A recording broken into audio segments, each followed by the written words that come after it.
Hello friends, स्वागत है आप सभी का आपके अपने परिवार दृष्टिकोण क्लासेस में, जहां मेहनत मिले स्मार्टनेस से। तो कैसे हैं आप सभी?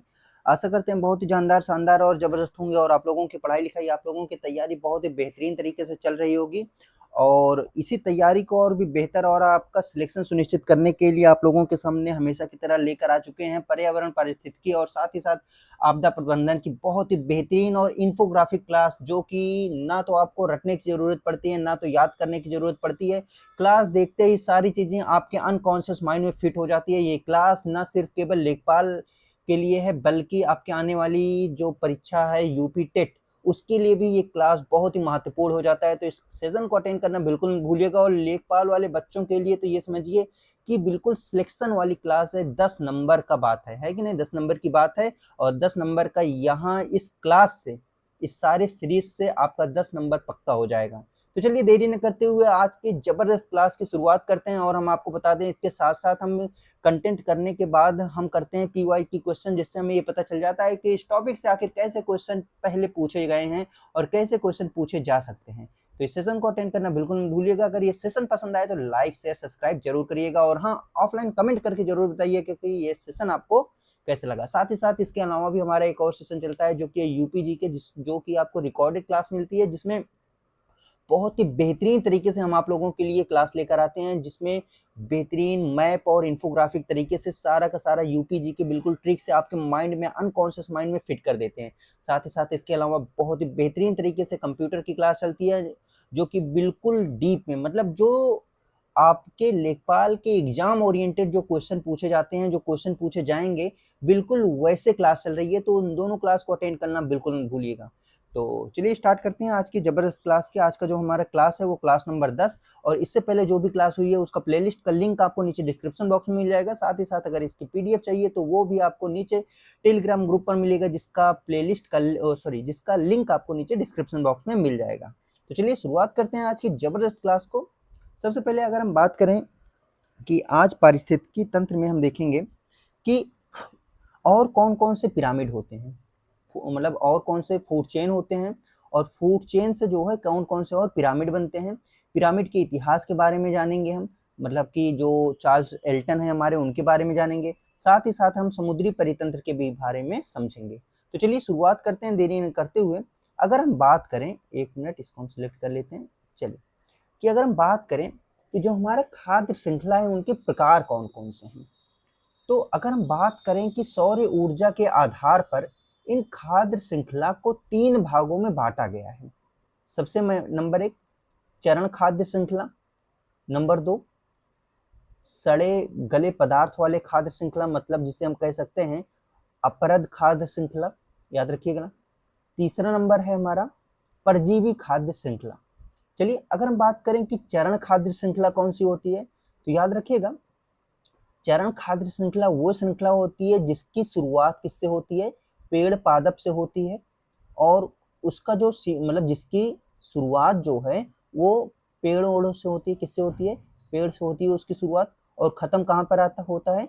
मांसाहारी जीव, उच्च लेवल के मांसाहारी जीव पर खत्म होता है। क्लियर है? आगे अगर हम बात करें कि अपरद खाद्य श्रृंखला की, इसकी शुरुआत कैसे होती है? इसकी जो शुरुआत होती है सड़े गले पदार्थ, पत्ती, सड़े गले जीव जंतु से इसकी शुरुआत होती है ना। और फिर उसके बाद ये मिट्टी में मिल जाते हैं, इससे इनका अंत होता है। इसमें सूर्य की आवश्यकता नहीं होती, इनमें जो है सूर्य की आवश्यकता बहुत ही कम होती है या ना के बराबर होती है। ठीक है। फिर परजीवी की बात करें, जो हमारा तीसरा नंबर का चरण है, हमारा तीसरा नंबर का खाद्य श्रृंखला है, तो कौन सा है? याद रखिएगा, परजीवी खाद्य श्रृंखला। इसमें जो शुरुआत होती है, सबसे पहले बड़ा जीव, फिर उस पर निर्भर छोटा जीव, फिर उस पर निर्भर और भी छोटे जीव। इसमें भी सूर्य की आवश्यकता नहीं होती। क्लियर है? तो 3 तरीके के खाद्य श्रृंखला है। सबसे पहले चरण खाद्य श्रृंखला, इसमें हरे पौधे से शुरू होता है, सबसे सामान्य श्रृंखला है, जो सीधे सौर ऊर्जा पर निर्भर होते हैं। जाहिर सी बात है, अगर इस पौधे के विकास के लिए किसकी आवश्यकता होगी? हमें सूर्य की आवश्यकता होगी। सूर्य से ये पौधे का विकास होगा। इसे जो है कौन खाएगा? इसके बाद इसे और भी शाकाहारी जीव खाएंगे, शाकाहारी जीव को मांसाहारी जीव खाएगा, मांसाहारी जीव के शीर्ष मांसाहारी जीव खाएंगे, है ना। ये सबसे सरल श्रृंखला है। फिर अपरद श्रृंखला, ये सड़े गले पदार्थ से शुरू होते हैं। अब परजीवी श्रृंखला जो है ये बड़े जीव से शुरू होता है और छोटे जीव पे चलता चला जाता है। बहुत ही डिटेल में, बहुत ही बेहतरीन तरीके से हम आगे देखने वाले हैं। सबसे पहले अगर हम बात करें खाद्य श्रृंखला, चरण खाद्य श्रृंखला की, तो याद रखिएगा जो चरण खाद्य श्रृंखला है, अभी हमने आपको बताया इसकी शुरुआत पौधे से शुरू होती है। याद रखिएगा इसकी शुरुआत जो है, एक सेकेंड, हाँ, इसकी जो शुरुआत है वो पौधे से शुरू होती है, ठीक है, और शीर्ष शीर्ष मांसाहार पे खत्म होती है, ठीक है। अब यही है चरण खाद्य श्रृंखला। क्लियर है। अगर इसमें बात करें तो सबसे पहले क्या होती है, घास, घास को खाएगा टिड्डा, टिड्डा को खाएगा मेढक, मेढक को खाएगा सांप, सांप को खाएगा बाज। क्लियर है। मतलब कि उत्पादक से शुरू होता है और उच्च लेवल के मांसाहार पर खत्म होता है। इसमें सूर्य का जो प्रमुख ऊर्जा होता है, सॉरी, इसमें जो ऊर्जा का प्रमुख स्रोत होता है सूर्य को माना जाता है। क्लियर है। चलिए आगे अगर हम बात करें, अगर हम यही एक्वेटिक की बात करें, मतलब जलीय चीजों की बात करें, जलीय जीवों में, तो याद रखिएगा इसमें जो है जो जलीय जो समुद्री पादप होते हैं जिन्हें हम क्या कहते हैं, प्लावक कहते हैं। याद रखिएगा प्लावक, प्लावक को खाते हैं कौन, याद रखिएगा जू प्लावक खाते हैं। जू प्लावक को खाती हैं छोटी मछलियां और छोटी मछलियों को खाते हैं बड़ी मछली। ये भी चरण खाद्य श्रृंखला का ही एग्जाम्पल है। क्लियर है। तो चलिए देख लेते हैं। तो इसमें जो है इसकी शुरुआत जो है हरे पेड़ पौधे से होती है और जो इसका ऊर्जा का प्रत्यक्ष रूप से जो स्रोत है वो कौन सा माना जाए, वो क्या माना जाता है, सूर्य को माना जाता है। ऊर्जा का प्रवाह हमेशा छोटे जीव से बड़े जीव की ओर होता है। देखिए ऊर्जा का प्रवाह पहले घास से टिड्डा, टिड्डा से मेढक, मेढक से सांप, सांप से क्या हो गया, सांप से बाज के पास। इसी तरह प्लावक से कहां पर पहुंचा, जू प्लावक पर, जू प्लावक से छोटी मछली, छोटी मछली से बड़ी मछली। क्लियर है। इसका एग्जाम्पल अगर स्थलीय उदाहरण की बात करें तो ये है स्थलीय उदाहरण, कौन सा, घास, घास को खाया टिड्डा, टिड्डा को खाया मेढक, मेढक को खाया सांप, सांप को खाया बाज। अगर हम जलीय उदाहरण की बात करें तो पादप प्लावक, जू प्लावक, मछली प्लावक और बड़ी मछली। मतलब पादप प्लावक को किसने खाया, जू प्लावक ने, मतलब जो एल्गीज होते हैं समुद्र में उसको किसने खाया, जू प्लावक ने। और जू प्लावक को किसने खाया, जू प्लावक को खाया छोटी मछली ने और छोटी मछली को किसने खाया, बड़ी मछली ने। क्लियर है। आगे चलते हैं। अगला हमारा जो खाद्य श्रृंखला है कौन सा, अपरद खाद्य श्रृंखला। कौन सा है, अपरद खाद्य श्रृंखला। क्लियर है। तो याद रखिएगा अपरद खाद्य श्रृंखला की शुरुआत किससे होती है, ये सड़े गले पत्तियों से होती है, सड़े गले पेड़ पौधे और जीव से होती है शुरुआत इनकी। इसको खाया किसने, इसको खाया केचुआ ने या फिर दीमक ने। दीमक ने खाकर इसे छोटे छोटे टुकड़ों में बांट दिया। ठीक है। छोटे छोटे टुकड़ों में बांटने के बाद फिर उसके बाद कौन लिया इसे, तो याद रखिएगा किसने खाया था, ये केचुआ, मतलब है ना, केचुआ या दीमक ने खाया था। अब ये केचुआ और दीमक को कौन खाएगा, छोटे पक्षी खा लेंगे। केचुआ और दीमक को कौन खाएगा, छोटे पक्षी खाएंगे। अब इन छोटे पक्षी को कौन खाएगा, याद रखिएगा बड़े पक्षी खाएंगे। तो क्लियर है। तो इस तरह इनका क्या होता है, चक्रण कंप्लीट होता है। तो याद रखिएगा इसमें जो है जो शुरुआत होता है वो मृत जैविक पदार्थों से शुरुआत होती है, जैसे सूखी पत्ती, मृत जानवर, ये सभी चीजें। और साथ ही साथ इसमें जो है ऊर्जा के लिए सूर्य निर्भरता नहीं होता, मतलब इसमें जो है सूर्य की आवश्यकता नहीं होती ऊर्जा के लिए। क्लियर है। यह मरे जीवों शरीर से बची हुई जो ऊर्जा होती है उसे अवशोषित किया जाता है। मतलब इसमें इसके अंदर जो ऊर्जा बची होगी उसको कौन खाएगा, उसको खाएगा ये केचुआ, और केचुआ को कौन खाएगा, ये पक्षी खाएगा, और इस पक्षी को कौन खाएगा, इससे बड़ा वाला पक्षी, मतलब बांझ वगैरह खाएंगे इसे। ठीक है। इसमें जो उपभोक्ता, इसके उपभोक्ताओं को अपरद भक्षी कहा जाता है। इनके जो उपभोक्ता होते हैं मतलब ये, इन्हें क्या कहा जाता है, इन्हें कहा जाता है अपरद भक्षी। क्लियर है। इसमें कौन कौन से जानवर आ गए, जैसे ये छोटे दीमक आ गए, साथ ही साथ ये केचुआ आ गया, बैक्टीरिया आ गया, कवक आ गया, इन सभी को अपरद भक्षी कहा जाता है। क्लियर है। चलिए मतलब कि जो अपरद वाले तत्वों को खाएं, अपरद वाले पदार्थों को खाएं, उन्हें अपरद भक्षी कहा जाता है। क्लियर है। चलिए इसके अगर हम चरण की बात करें तो इसके चरण कैसे है, पहले गिरी हुई सड़ी गली पत्तियां, उसको खाया किसने, केचुआ ने। उसको किसने खाया, केचुआ ने। केचुआ को खाया पक्षी ने, है ना। उसके बाद पक्षी को किसने खा लिया, बाज ने, है ना। ये हो गया इसकी श्रृंखला। क्लियर है। आगे चलते हैं। अगला है परजीवी वाला श्रृंखला। कौन सा, परजीवी खाद्य श्रृंखला की अगर हम बात करें तो परजीवी का मतलब ही होता है कि दूसरे पर आश्रित। परजीवी मतलब दूसरे पर आश्रित होकर जीना। इसका मतलब क्या हो गया कि दूसरे पर आश्रित होकर जीना, मतलब कि किसी भी बड़े पेड़ पर या किसी भी बड़े जानवर पर आश्रित होकर जो जीवित होते हैं उसे ही परजीवी कहते हैं। ठीक है। तो देखिए परजीवी जो है बड़े जीव, जो बड़े होस्ट होते हैं, बड़े होस्ट से ये छोटे की ओर ऊर्जा का प्रवाह होता है। क्लियर है। चलिए देख लेते हैं कि अगर हम बात करें कि यह चरण यहाँ से देखते हैं, कहाँ गया, यहाँ से, चलिए एक मिनट, चलिए यहाँ से देखते हैं कि यह चरण खाद्य श्रृंखला का ही एक रूप होता है, लेकिन इसमें ऊर्जा हमेशा बड़े जीव से छोटे जीव की ओर, मतलब याद रखिएगा बड़े जीव से छोटे जीव की तरफ जाता है। अब यहाँ पर देखेंगे, अगर हम बात करें कि सबसे बड़ा क्या है, सबसे बड़ा है पक्षी, ओ सॉरी, सबसे बड़ा क्या है, सबसे बड़ा है पेड़, ठीक है। पेड़ के ऊपर कौन निर्भर है, पेड़ के ऊपर भाई, पेड़ का जो खाना पानी खाकर, पेड़ से खाना पानी लेकर कौन जीवित है, ये पक्षी जीवित है कि नहीं है। तो पेड़ पर निर्भर कौन है, ये पक्षी निर्भर है। और इस पक्षी के सर पर, इस पक्षी के शरीर पर छोटे छोटे जू, छोटे छोटे और भी कीट होते हैं, है ना। तो इस पक्षी पर कौन आश्रित है, छोटे छोटे जू और छोटे छोटे कीट आश्रित हैं। अब इन छोटे छोटे जू और कीट के ऊपर भी क्या होता है, इन छोटे छोटे जू और कीट के ऊपर भी बहुत सारे बैक्टीरिया होते हैं, क्लियर है। तो इनके ऊपर कौन आश्रित है, बैक्टीरिया आश्रित है, इतना क्लियर है। तो याद रखिएगा, इसमें इसमें जो है सबसे पहले वृक्ष आ गया, वृक्ष के ऊपर कौन निर्भर है, पक्षी निर्भर है।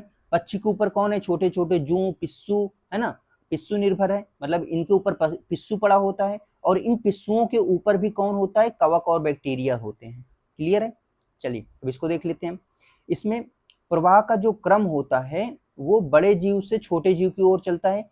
जो बड़े जीव, उसके बाद परजीवी, परजीवी के बाद छोटे परजीवी, है ना। मतलब यहाँ पर बड़ा जीव हो, यहाँ पर हो गया क्या, यहाँ पर हो गया पेड़, पेड़ के बाद हो गया इसके ऊपर बड़ा जीव, बड़ा जीव मतलब जैसे हो गया पक्षी, पक्षी के ऊपर क्या हो गया, परजीवी हो गए, परजीवी का मतलब जो छोटे छोटे पिस्सू होते हैं, जो जू होती है ना, उनके ऊपर क्या हो गया, उनके ऊपर छोटे छोटे बैक्टीरिया हो गए, वो उनके ऊपर निर्भर होते हैं, क्लियर है। अगर हम इसके एग्जाम्पल की बात करें, मान लीजिए पेड़, पेड़ के ऊपर कौन है, पक्षी निर्भर है, पक्षी के ऊपर जुएं और पिस्सू निर्भर है ना। पक्षी के ऊपर जुएं और पिस्सू पड़ी रहती हैं, उनका खून पीती रहती हैं, है ना। अगर वो नहीं होंगे तो वो तो मर जाएंगी। और इन्हीं के ऊपर भी, पिस्सू और जुएं के ऊपर भी क्या होता है, बैक्टीरिया होते हैं। तो ये यहाँ से ऊर्जा प्राप्त करते हैं, पिस्सू और जुओं से कि कौन ऊर्जा प्राप्त करता है, बैक्टीरिया ऊर्जा प्राप्त करते हैं। तो ये क्या होता है, ये होता है परजीवी श्रृंखला, परजीवी खाद्य श्रृंखला, क्लियर है यहाँ तक। और एक एग्जाम्पल की बात करें कि जैसे हो गया कौन सा, भैंस, भैंस से ऊर्जा कौन प्राप्त करता रहता है हमेशा, जोंक। भैंस के ऊपर जब जोंक चिपक जाती है तो भैंस से ऊर्जा कौन प्राप्त करेगा, जोंक। उसी तरह अगर हम पेड़ की बात करें तो पेड़ के ऊपर एक अमर बेल लग जाता है, ऐसे पेड़ रहता है, पेड़ के ऊपर ऐसे टेढ़ा टेढ़ा टेढ़ा टेढ़ा एक अमर बेल चढ़ जाती है। तो अमर बेल प्रकाश संश्लेषण की क्रिया नहीं करता, वो इसी पेड़ से जो है अपना भोजन बनाता है। जो ये पेड़ भोजन बनाया रहता है उसे ही छीन कर कौन खाता है, अमर बेल खाता है। तो अमर बेल किसका एग्जाम्पल है, याद रखिएगा, अमर बेल जो है वो खाद्य श्रृंखला, परजीवी खाद्य श्रृंखला का एग्जाम्पल है, क्लियर है। चलिए याद रखिएगा, इसका जो पिरामिड बनेगा हमेशा उल्टा बनेगा। पिरामिड कैसे बनेगा, हमेशा उल्टा बनेगा। कैसे बनेगा देखिएगा, सबसे बड़ा क्या है, सबसे बड़ा है पेड़, है ना। पेड़ के ऊपर निर्भर कौन है, ये पक्षी निर्भर है।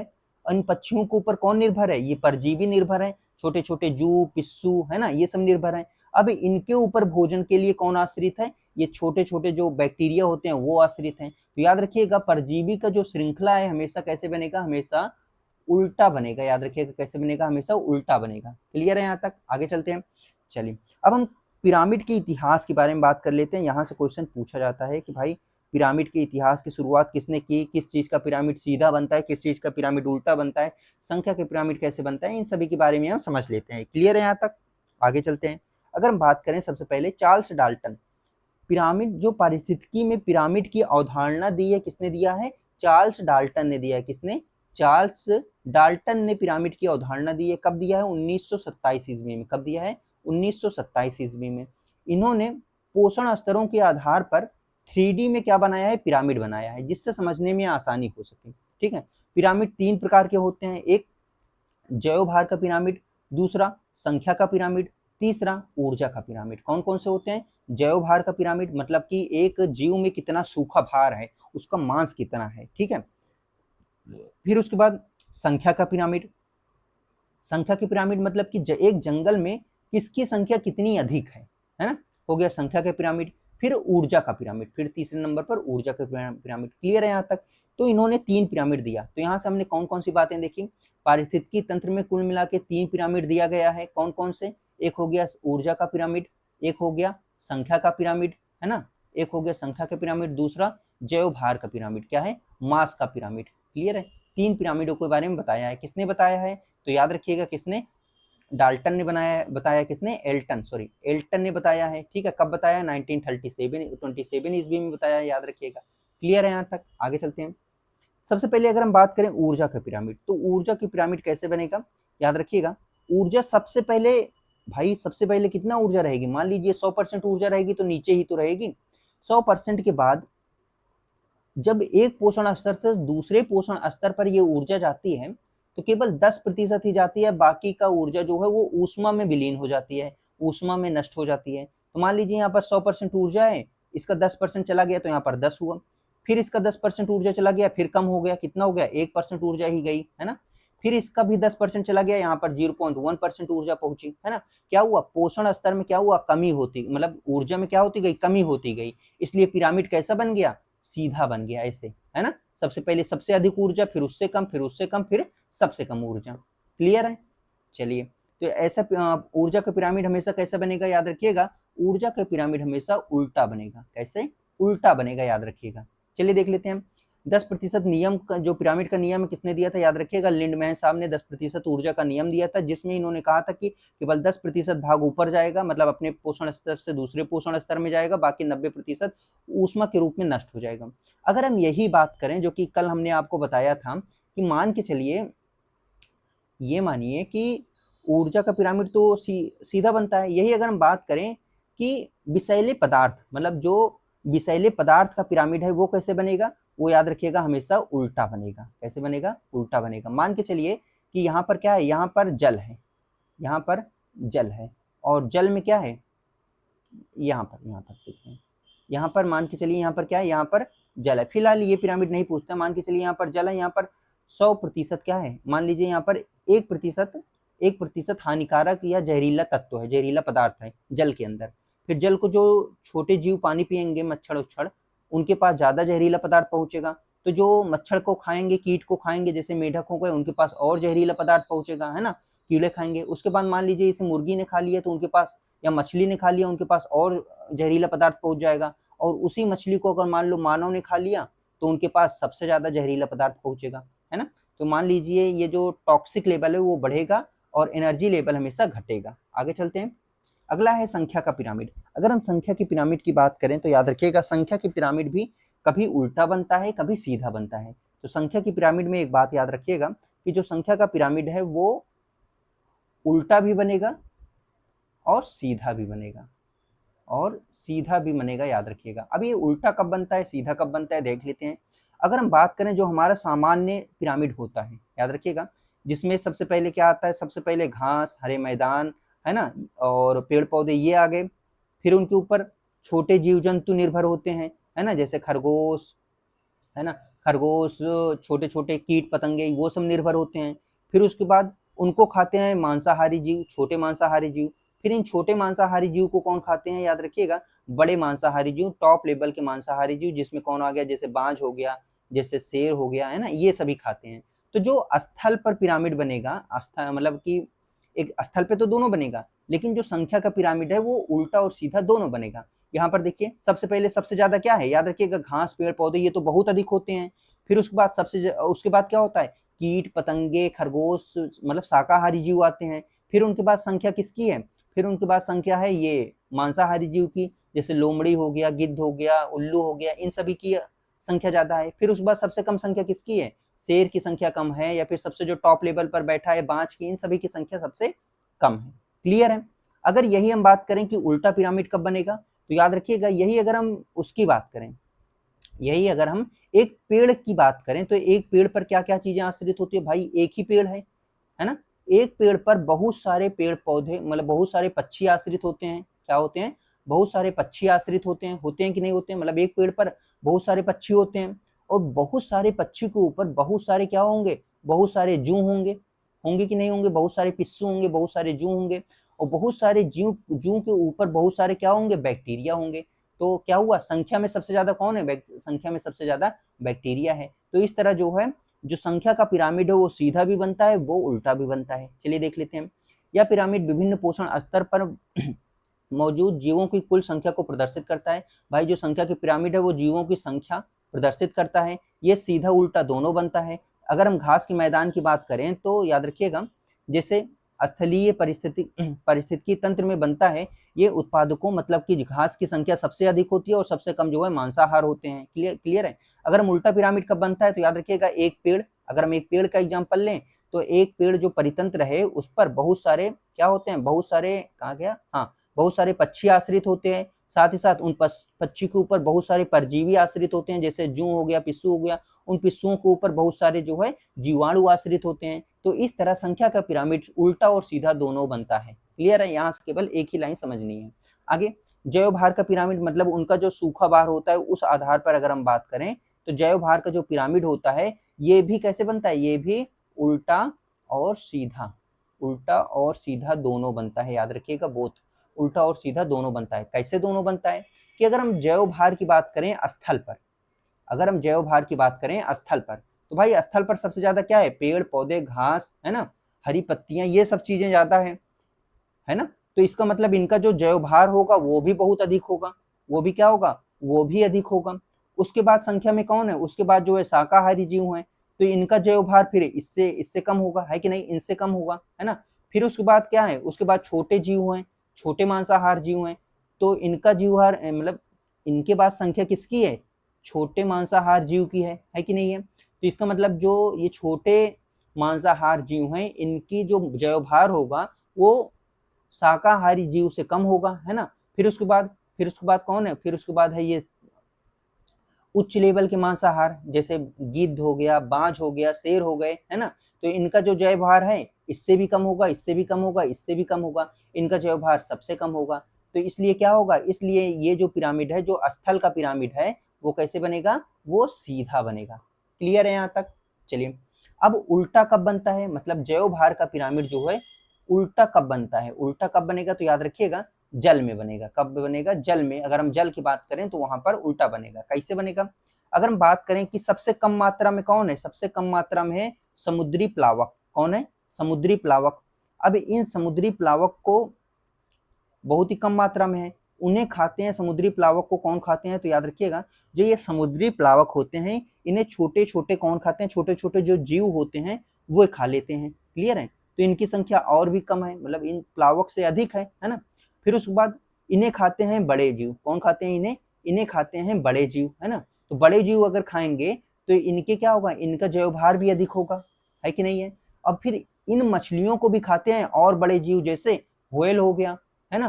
तो इनका जो जैव भार है वो और भी ज्यादा अधिक होगा। तो याद रखिएगा कि जैव भार का पिरामिड दो तरीके से बनता है। नंबर एक, एक तो उल्टा बनेगा और दूसरा जो है सीधा बनेगा। याद रखिएगा, दूसरा जो है सीधा बनेगा।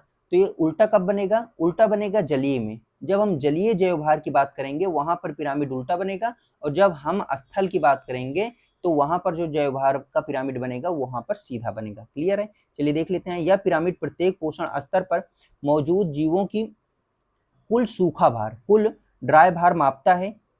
यह भी सीधा और उल्टा दोनों बनता है। याद रखिएगा, यह भी सीधा और उल्टा दोनों बनता है। स्थलीय परितंत्र वन या घास या सीधा बनता है। यहाँ पेड़ पौधे की कुल भार सबसे अधिक होती है। क्लियर है। शीर्ष उपभोक्ता का भार जो है सबसे कम होता है। अगर हम बात करें उल्टा पिरामिड जो है यह जलीय परितंत्र में बनता है, जिसमें घास वगैरह सबसे कम होता है, और जलीय जीव की सबसे बड़े जलीय जीव की जो जैव भार है, मतलब जो व्हेल है, व्हेल वगैरह मछली है, उनका जो जैव भार है वो सबसे अधिक पाया जाता है। तो इसलिए जली में, मतलब जल में जैव भार का पिरामिड हमेशा उल्टा बनता है। क्लियर है। चलिए अगर हम एक बार थोड़ा सा जलीय परितंत्र के एग्जाम थोड़ा सा देख लें कि जलीय तंत्र, जो जलीय तंत्र में फाइटोप्लैंक्टन, क्या फाइटोप्लैंक्टन का जो भार है वो बहुत कम होता है, जबकि जो शार्क मछली, व्हेल मछली है, इनका जो भार जो है सबसे अधिक होता है। क्लियर है यहाँ तक। तो याद रखिएगा यहाँ से केवल दो बात याद रखनी है कि भाई जैव भार का जो पिरामिड है वो दो तरीके से बनता है, एक उल्टा बनता है, एक जो है सीधा बनता है। सीधा कब बनता है, अगर हम स्थल की बात करें तो स्थल में जो है जैव भार का पिरामिड हमेशा सीधा बनेगा। अगर हम जल की बात करें तो जल में हमेशा उल्टा बनेगा। क्लियर है। आगे चलते हैं। आगे हम कुछ समुद्री परितंत्र की बात कर लेते हैं बहुत ही बेहतरीन तरीके से। आज ये परितंत्र वाला चैप्टर कंप्लीट भी हो जाएगा। याद रखिएगा विशालता और स्थिरता। याद रखिएगा समुद्री परितंत्र पृथ्वी पर मौजूद सबसे बड़ा सबसे स्थिर परितंत्र है। याद रखिएगा, पृथ्वी पर मौजूद सबसे बड़ा और सबसे स्थिर परितंत्र कौन है? ये समुद्री परितंत्र है। क्लियर है? अगर हम अपनी पृथ्वी की बात करें तो लगभग 71% क्या है? जल से घिरा हुआ है, और कितना? 29%, 29% क्या है? स्थल है। याद रखिएगा, 29% स्थल है। क्लियर है? तो याद रखिएगा, ये सबसे स्थिर परितंत्र है। याद रखिएगा, सबसे स्थिर पारिस्थितिकी तंत्र है। आगे देखते हैं, हमारी पृथ्वी की सतह लगभग 71% भाग जल घेरे हुआ है। याद रखिएगा।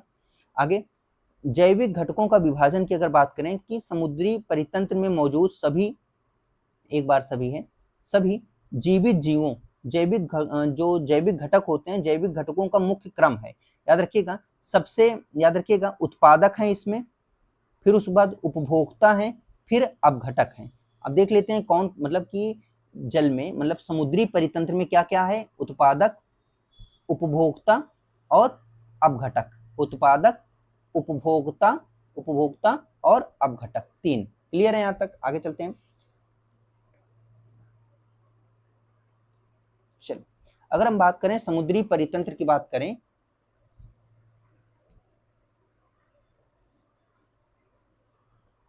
समुद्री परितंत्र की बात करें तो याद रखिएगा, पादप प्लावक। सबसे पहले समुद्री परितंत्र की बात करें तो याद रखिएगा, सबसे कम मात्रा में, याद रखिएगा, ये है सबसे कम मात्रा में रासायन संश्लेषी जीवाणु है। कौन है? रासायन संश्लेषी जीवाणु है। मतलब ये क्या है? ये सबसे कम मात्रा में होते हैं। याद रखिएगा, ये क्या है? ये सबसे कम मात्रा में होते हैं। अगर हम समुद्री परितंत्र में सबसे ज्यादा, एक सेकंड यहां से देखते हैं, थोड़ा और भी क्लियर हो जाएगा आपको। चलिए, हमने देखा कि समुद्री परितंत्र कुल मिलाकर क्या क्या है? समुद्री परितंत्र में, समुद्री परितंत्र में है क्या? उत्पादक है, फिर उसके बाद उपभोक्ता है, फिर क्या है? फिर अपघटक है। तीसरे नंबर पे क्या है? अपघटक है। क्लियर है? समुद्री परितंत्र कैसे बना हुआ है? उत्पादक से, उपभोक्ता से और अपघटक से। हम सबसे नंबर 1 पर बात करेंगे किसकी? उत्पादक की बात करेंगे। क्लियर है? अगर हम सबसे पहले हम उत्पादक की बात करें कि समुद्री उत्पादक कौन कौन से हैं, तो चलिए, सबसे पहले क्या है? सबसे पहले है पादप प्लावक। क्या है? पादप प्लावक। तो याद रखिएगा, ये जो है सूक्ष्म तैरने वाले स्वपोषी होते हैं, जो पृथ्वी की 50% से अधिक ऑक्सीजन बनाते हैं। याद रखिएगा, 50% से अधिक ऑक्सीजन कौन बनाते हैं? पादप प्लावक बनाते हैं। याद रखिएगा, इनके एग्जाम्पल कौन कौन से हैं? जैसे डाइटम, साइनोबैक्टीरिया, ये सभी क्या हैं? ये सभी समुद्री प्लावक हैं, समुद्री पौधे हैं। ये सभी क्या करते हैं? पृथ्वी का 50% से अधिक ऑक्सीजन बनाते हैं। क्लियर है? तो प्लावक कौन है? प्लावक ये हैं, ये जो ऊपर मौजूद हैं। याद रखिएगा, जो ऊपर मौजूद हैं ये क्या है? ये हैं प्लावक। ये 50% से अधिक ऑक्सीजन का निर्माण करते हैं। क्लियर है यहाँ तक? चलिए, दूसरे नंबर की अगर हम बात करें तो याद रखिएगा, कौन है? समुद्री शैवाल। कौन है? समुद्री शैवाल। ये तटीय क्षेत्रों में पाए जाने वाले बड़े शैवाल होते हैं, जैसे कि केल्प, जैसे कि केल्प। ये क्या है? ये तटीय क्षेत्रों में पाए जाने वाले बड़े शैवाल होते हैं। ये क्या है? ये है केल्प। याद रखिएगा, ये क्या है? ये सभी केल्प हैं। क्लियर है? फिर दूसरे, अगर हम समुद्री पादप की बात करें, उत्पादक की बात करें, तो याद रखिएगा, जो तीसरा हमारा समुद्री उत्पादक है वो है समुद्री घास। क्या है? Sea grass. तो याद रखिएगा, ये जड़ों वाले वास्तविक पौधे, जो कछुए, याद रखिएगा, जो समुद्री कछुए और डुगोंग समुद्री गाय का मुख्य भोजन होता है। याद रखिएगा, ये जो है, ये क्या है? ये है समुद्री घास। ये है समुद्री घास। याद रखिएगा, ये जो समुद्री घास है, इसे कौन खाता है? इसे खाता है कछुआ, और खाता है समुद्री गाय, जिसे डुगोंग कहा जाता है। तो याद रखिएगा, समुद्री घास को खाने वाले जीव कौन सा है? एक तो हो गया कछुआ, और दूसरा हो गया डुगोंग, जिसे समुद्री गाय भी कहा जाता है। क्लियर है यहाँ तक? फिर उसके बाद अगला नंबर किसका आता है पादप में? अगला नंबर आता है जो समुद्री पादप है चौथे नंबर पर, ये है रासायन संश्लेषी जीवाणु। कौन? रासायन संश्लेषी जीवाणु। क्लियर है? अब ये जो रासायन संश्लेषी जीवाणु है, इन्हें पोषक तत्व नहीं मिलता, इन्हें जो है नाइट्रोजन वगैरह पोषक तत्वों की कमी होती है, सबसे नीचे पाए जाते हैं। तो इसलिए ये क्या करते हैं? ये अपना जो है ऊर्जा किससे बनाते हैं? हाइड्रोजन सल्फाइड से बनाते हैं। क्लियर है? किससे बनाते हैं? हाइड्रोजन सल्फाइड से, मतलब जो जितने भी रसायन होते हैं उनसे अपना भोजन बनाते हैं। जब ये रसायन से भोजन बनाते हैं, इसीलिए इनका नाम पड़ गया रासायन संश्लेषी जीवाणु। क्लियर है यहाँ तक? तो हमने देखा कि समुद्री परितंत्र में हमने उत्पादक के बारे में देखा, हमने देखा कि जो समुद्री परितंत्र होता है उसमें 3 घटक होते हैं, एक उत्पादक हो गया, दूसरा उपभोक्ता हो गया, तीसरा, याद रखिएगा यहाँ पर देख लेते हैं कि पहला हो गया उत्पादक, उपभोक्ता, और तीसरा जो है सब कुछ अपघटन करने वाला अपघटक हो गया। फिर हमने सबसे पहले बात की उत्पादकता की। इसकी बात की हमने उत्पादक की बात की कि समुद्र परितंत्र में उत्पादक कौन कौन से होते हैं। उत्पादक का मतलब है कि पेड़ पौधे कौन कौन से होते हैं। सबसे पहले होता है पादप प्लावक, पहला नंबर पादप प्लावक। ये पूरी पृथ्वी के लगभग जो 50% ऑक्सीजन है यही पादप प्लावक बनाते हैं, क्लियर है। फिर दूसरा समुद्री शैवाल, ये क्या होते हैं, ये बड़े शैवाल होते हैं, एग्जाम्पल के लिए जैसे केल्प हो गया। फिर जैसे समुद्री घास, इसे कौन खाता है, याद रखिएगा ये थोड़े से और छोटे होते हैं, इन्हें जो है कछुआ और डुगोंग खाता है। अगला है रसायन संश्लेषी जीवाणु, ये जो है सबसे छोटे होते हैं, मात्रा में भी कम होते हैं, और इनके पोषण के लिए इनके पास पोषण तत्व तो बचता ही नहीं है, मतलब नाइट्रोजन वगैरह इनके पास नहीं बचता। ये अपना भोजन जो है हाइड्रोजन सल्फाइड से बनाते हैं, इसीलिए इन्हें रसायन संश्लेषी जीवाणु भी कहा जाता है। आशा करते हैं कि ये आपको समझ में आ गया होगा, क्लियर है यहाँ तक। आगे चलते हैं, बहुत ही बेहतरीन तरीके से हम इसको देखेंगे कि जो समुद्र के उपभोक्ता हैं, समुद्र के जो उपभोक्ता हैं उनके बारे में हम समझते हैं, ठीक है।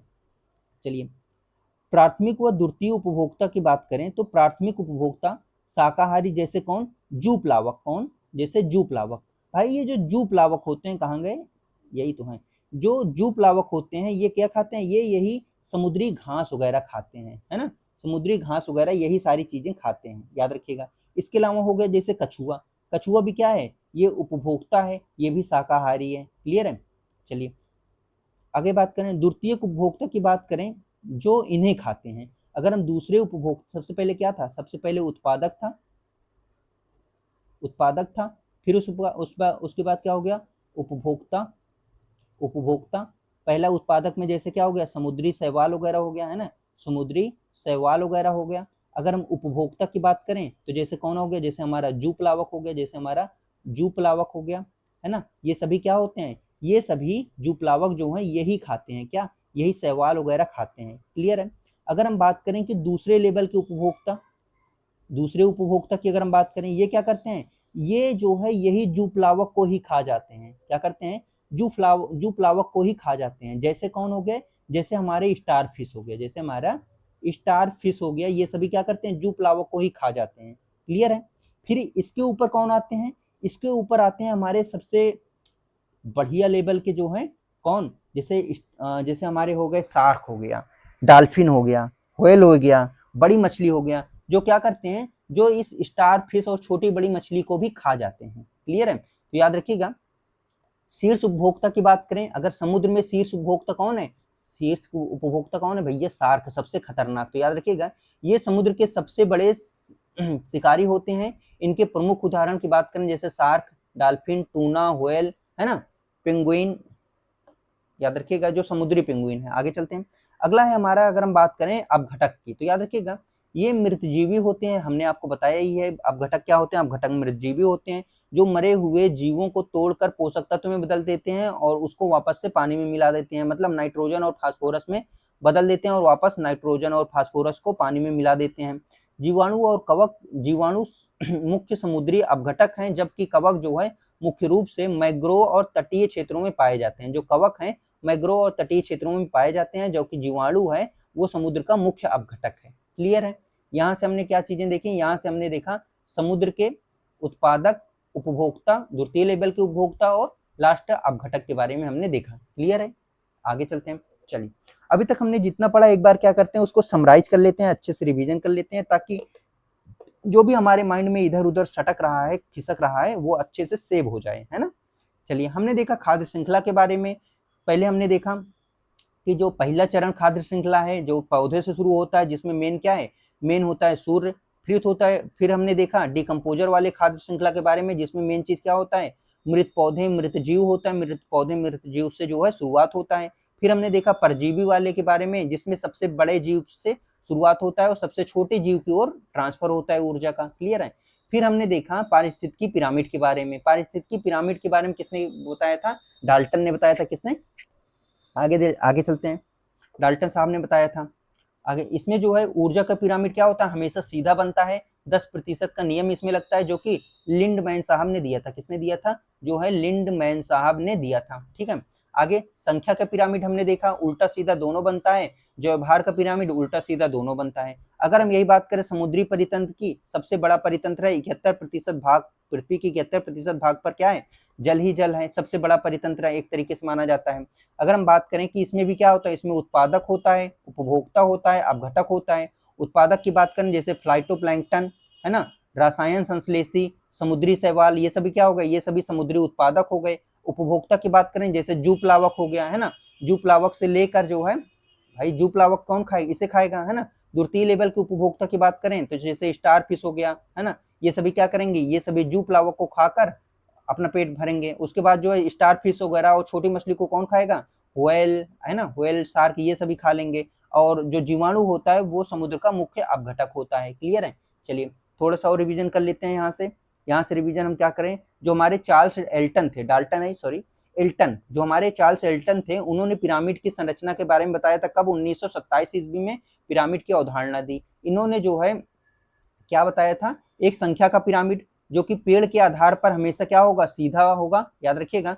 और अगर हम बात करें कि संख्या का जो पिरामिड है अगर ऐसे देखें, मतलब स्थल के आधार पे, तो यहाँ पेड़ पौधे, फिर उसके बाद शाकाहारी, फिर मांसाहारी है ना, फिर उसके इस अकॉर्डिंग क्या होगा, हमेशा सीधा होगा। अगर यहीं एक पेड़ की बात करें कि ये कहाँ पर है, याद रखिएगा, अगर हम एक पेड़ की बात करें यहाँ पर क्या हो जाएगा, एक पेड़, फिर उसके ऊपर बहुत सारे पक्षी है ना, बहुत सारे पक्षी, फिर उसके ऊपर पक्षियों के ऊपर बहुत सारे जू, और उनके ऊपर भी बहुत सारे क्या, जीवाणु है ना। तो इस तरह क्या होगा, एक पेड़ के आधार पर देखें तो पिरामिड हमेशा उल्टा बनेगा। क्लियर है। फिर हमने देखा 50% का ऑक्सीजन है ना, तो याद रखिएगा जो समुद्री शैवाल होते हैं, प्लावक होते हैं, वो जो है 50% तक का ऑक्सीजन निकालते हैं। क्लियर है। फिर जलीय पिरामिड का रहस्य के बारे में देखा, जिसमें जैवभार का पिरामिड और इसके साथ साथ जो है हमेशा उल्टा बनेगा है ना, जलीय परितंत्र हमेशा उल्टा बनेगा, याद रखिएगा। अगला हमने देखा ऊर्जा का प्रवाह, तो ऊर्जा का प्रवाह जो है हमेशा जो टॉप लेवल के होते हैं, याद रखिएगा, अगर हम ऊर्जा के प्रवाह की बात करें तो इसका जो पिरामिड होगा हमेशा कैसे बनेगा, याद रखिएगा, हमेशा सीधा बनेगा। क्लियर है। और ऊर्जा का प्रवाह जो है वो बड़े से छोटे की ओर ट्रांसफर होता है। चलिए अब हम करते हैं कुछ एमसीक्यू क्वेश्चन को, कुछ पीवाईक्यू क्वेश्चन को, जिससे हमें पता चल जाए कि आखिर किस टाइप का क्वेश्चन इस टॉपिक से पूछा गया है और किस टाइप से क्वेश्चन पूछा भी जा सकता है। चलिए सबसे पहले हमारा क्वेश्चन है कि पारिस्थितिकी पिरामिड की अवधारणा सबसे पहले किसने दी थी, तो याद रखिएगा किसने, एल्टन साहब ने दी थी। कब, 1927 ईस्वी में। कब दिया था, एक मिनट, चलिए चार्ल्स एल्टन साहब ने दिया था। कब दिया था, याद रखिएगा, 1927 ईस्वी में दिया था। क्लियर है। जॉन एल्टन साहब ने 3 तरह की पिरामिड संरचना के बारे में बताया था, एक जैव भार वाला, एक संख्या वाला और एक ऊर्जा वाला। एक जैव भार वाला, याद रखिएगा, जैव भार वाला, दूसरा दिया था संख्या वाला, ठीक है, अगला कौन सा दिया था, ऊर्जा वाला। इन्होंने 3 तरीके की पिरामिड के बारे में बताया था। और कब दिया था इसकी अवधारणा, 1927 ईस्वी में। ऊर्जा का पिरामिड हमेशा कैसा बनेगा भाई, बिल्कुल सीधा बनेगा। मान लीजिए यहाँ पर 100% ऊर्जा है, हमेशा क्या होगा, केवल 10% ऊपर जाएगा, इसके पास 10% जाएगा, फिर इसका भी 10% जाएगा, इसके पास एक ऊर्जा बचेगी, इसके पास जाएगा 0.1 कैलोरी ऊर्जा बचेगी। तो हमेशा कैसे बनेगा, सीधा बनेगा, हमेशा सीधा बनेगा। अगला देखते हैं। अगला है हमारा कौन सा क्वेश्चन है, हाँ, जलीय परितंत्र जैसे तालाब या समुद्र में जैव भार का पिरामिड कैसा बनेगा, हमेशा हमेशा याद रखिएगा उल्टा बनेगा। कैसे बनेगा, उल्टा बनेगा। भाई कैसे बनेगा, यहाँ पर देखिए, सबसे पहले समुद्री प्लावक होंगे जिनका जैव भार सबसे कम होगा, फिर उनको खाएंगे कौन, छोटे छोटे जू खाएंगे है ना, जो छोटे छोटे प्लावक जू होते हैं वो खाएंगे, फिर छोटी मछलियां खाएंगी, छोटी मछलियों को कौन खाएगा, बड़ी मछली खाएगी, और बड़े मछली जैसे शार्क होगा, व्हेल हो गया, इनका सबका जैव भार क्या होता है, सबसे अधिक होता है। इसलिए ये जो पिरामिड होता है हमेशा कैसे बनेगा, हमेशा उल्टा बनेगा। आगे देखते हैं। एक पेड़ जो परितंत्र में संख्या का पिरामिड जो है, अगर हम एक पेड़ की बात करें, सिर्फ एक पेड़ की है ना, पूरे स्थल की बात नहीं कर रहे हैं, सिर्फ एक पेड़ की बात करें, तो जो संख्या का पिरामिड है कैसे बनेगा, याद रखिएगा, हमेशा ये भी उल्टा बनेगा। कैसे, सबसे पहले एक पेड़, और एक पेड़ पर जो है बहुत सारे छोटे छोटे पक्षी है ना, बहुत सारे छोटे छोटे पक्षी होते हैं, और इन्हीं छोटे छोटे पक्षियों के ऊपर बहुत सारे जू होते हैं है ना, क्या होते हैं, बहुत सारे जू होते हैं, और उन्हीं जू के ऊपर बहुत सारे क्या होते हैं, जीवाणु होते हैं। क्या होते हैं, बहुत सारे जीवाणु आश्रित होते हैं। तो हमेशा कैसे बनेगा, हमेशा उल्टा बनेगा, याद रखिएगा। एक पेड़ पर, एक पेड़ की वजह से जो पिरामिड बनेगा वो उल्टा बनेगा। अगला है कि चरण खाद्य श्रृंखला, याद रखिएगा, चरण खाद्य श्रृंखला की शुरुआत किससे होती है, तो भाई चरण खाद्य श्रृंखला की जो शुरुआत है वो उत्पादक से होती है, मतलब कि पेड़ पौधे से होती है। याद रखिएगा किससे होती है, पेड़ पौधे से होती है। हमने क्या बताया था, जो सामान्य रूप से खाद्य श्रृंखला हमने देखा है, सामान्य रूप से जो खाद्य श्रृंखला देखा है, जिसमें सबसे पहले कौन होता है, सबसे पहले पेड़ होता है ना, पेड़ मतलब पेड़ पादप वृक्ष ये सभी, फिर उसको कौन खाएगा, उसको टिड्डा खाएगा, टिड्डा के बाद कौन खाएगा, टिड्डा के बाद उसको मेढक खाएगा, मेढक को कौन खाएगा, सांप खाएगा, सांप को कौन खाएगा, बाज खाएगा, है ना, बाज खाएगा, है ना। तो ये जो सामान्य चरण वाले श्रृंखला होते हैं, ये जो है इनमें सबसे पहले शुरुआत किससे होती है, पौधे से होती है। इसका पिरामिड कैसा बनेगा, याद रखिएगा, चरण खाद्य श्रृंखला का जो पिरामिड होगा वो हमेशा सीधा बनेगा। कैसे सीधा बनेगा, यहाँ पर बहुत सारे पेड़ पौधे हो जाएंगे, है ना, फिर उसके बाद जो है, उसके बाद शाकाहारी जीव, फिर छोटे मांसाहारी जीव, और सबसे कम होते हैं कौन से, उच्च लेवल के मांसाहारी जीव। अगला है अपरद खाद्य श्रृंखला के लिए ऊर्जा का स्रोत क्या है। भाई अपरद खाद्य श्रृंखला के लिए जो ऊर्जा का स्रोत है क्या है, मृत हो गए सड़े गले पेड़ पौधे पत्तियां। आगे चलते हैं, अगला है, अगला है पृथ्वी पर सबसे बड़ा और सबसे स्थिर परितंत्र कौन सा है। तो याद रखिएगा जो समुद्री परितंत्र है ये सबसे स्थिर और सबसे बड़ा है, सबसे स्थिर और सबसे बड़ा है। आगे चलते हैं, समुद्री परितंत्र में पादप प्लावक किस श्रेणी में आते हैं। जो समुद्री परितंत्र में जो पादप प्लावक होते हैं वो किस श्रेणी में आते हैं। तो याद रखिएगा जो पादप प्लावक होते हैं वो उत्पादक की श्रेणी में आते हैं। याद रखिएगा वो सब क्या है, वो सभी प्रोड्यूसर हैं। आगे चलते हैं, अगला है परजीवी श्रृंखला। परजीवी श्रृंखला, परजीवी का मतलब जो एक दूसरे पर निर्भर होते हैं। परजीवी श्रृंखला में ऊर्जा का प्रवाह कैसा होता है। तो याद रखिएगा हमेशा एक बड़े जीव से किसमें जाएगा, छोटे जीव में। ये क्या है, ये एक जो गाय है ये बड़ा जीव है, इसके ऊपर छोटे छोटे जो है पिस्सू, छोटे छोटे जो है कीट वो निर्भर हैं, है ना, अपनी ऊर्जा के लिए इस बड़े जीव पर निर्भर हैं। इनके ऊपर भी कुछ है, इनके ऊपर क्या है, जीवाणु है। तो जीवाणु किसके ऊपर निर्भर है, ये जू के ऊपर निर्भर है ना, पिस्सू के ऊपर निर्भर है। ये पिस्सू किसके ऊपर निर्भर है, ये पिस्सू जो है ये गाय के ऊपर निर्भर है। तो याद रखिएगा हमेशा बड़े से छोटे की ओर जाता है। परजीवी श्रृंखला में जो ऊर्जा है वो बड़े से छोटे की ओर। सबसे पहले इस गाय से ऊर्जा किसने ली, ये पिस्सू ने लिया। अब इस पिस्सू से ऊर्जा कौन लेगा, इसके ऊपर जो छोटे छोटे जीवाणु है वो ऊर्जा लेगा।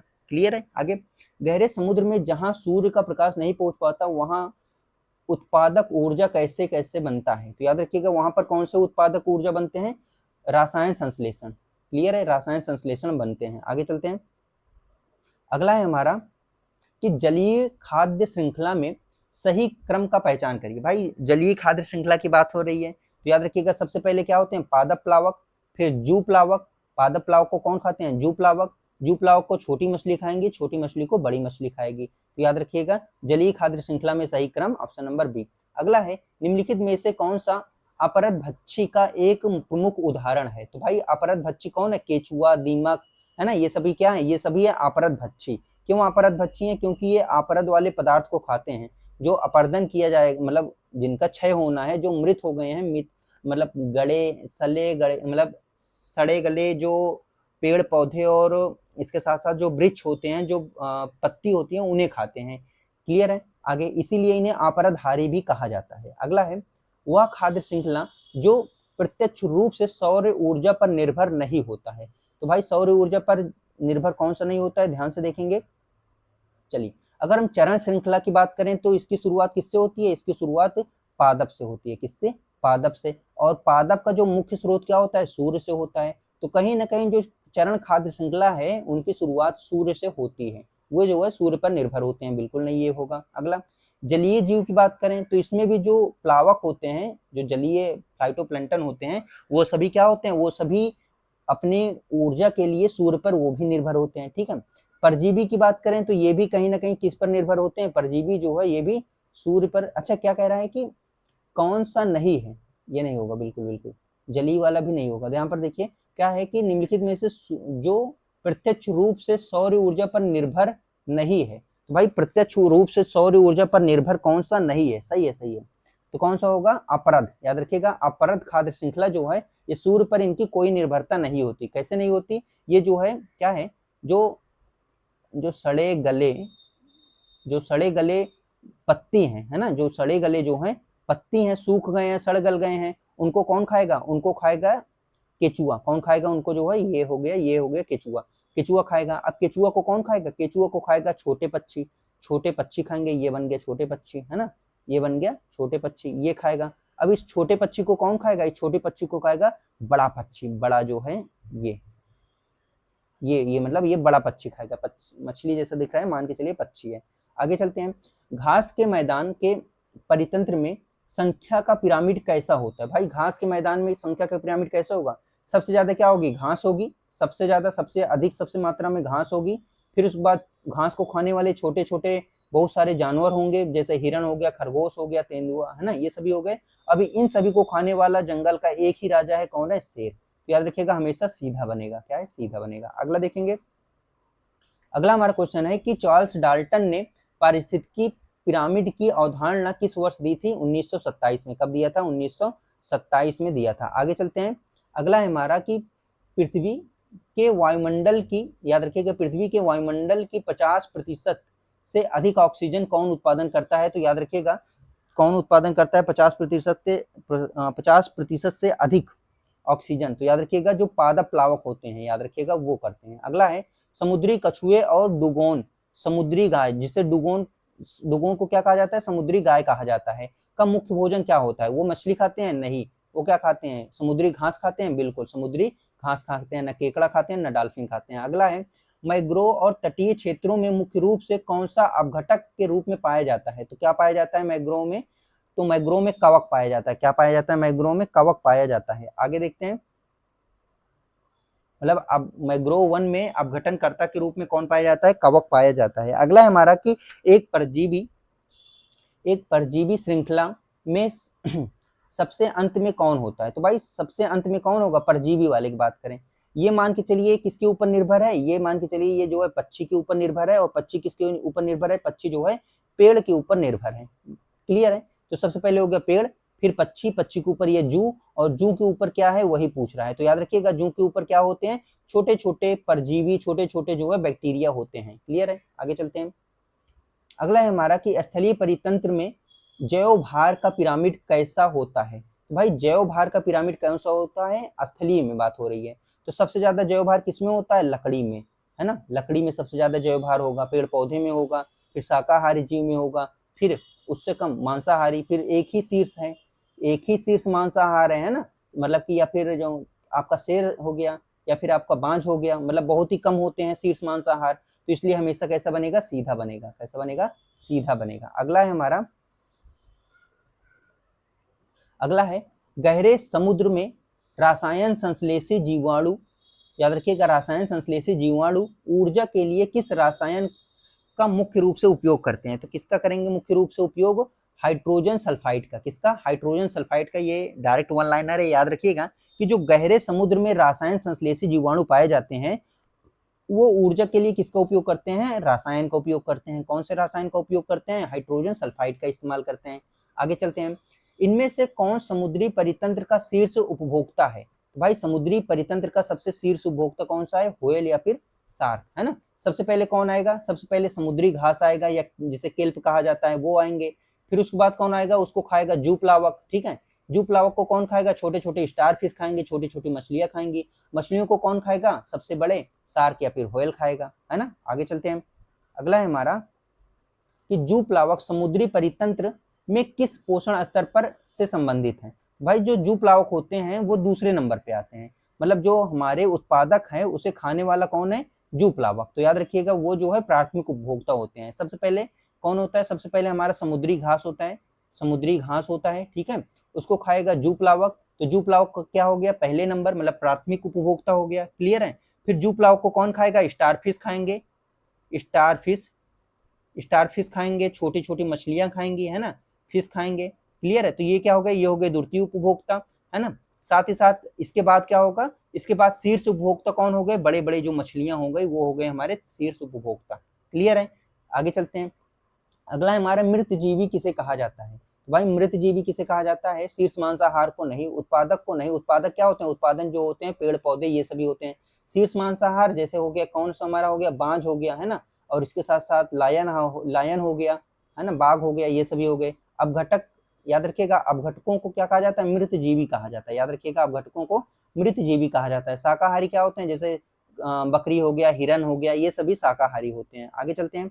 अगला है हमारा कि डायमट क्या है, डायमट और साइनोबैक्टीरिया किसके उदाहरण है। भाई ये जो डायमट और साइनोबैक्टीरिया ये किसके उदाहरण है, ये जो है याद रखिएगा, ये जो है पादप प्लावक के एग्जाम्पल हैं। किसके एग्जाम्पल है, पादप प्लावक के एग्जाम्पल हैं। और याद रखिएगा पादप प्लावक ये जो डायमट और साइनोबैक्टीरिया है ये पृथ्वी का 50% ऑक्सीजन क्रिएट करते हैं। क्लियर है।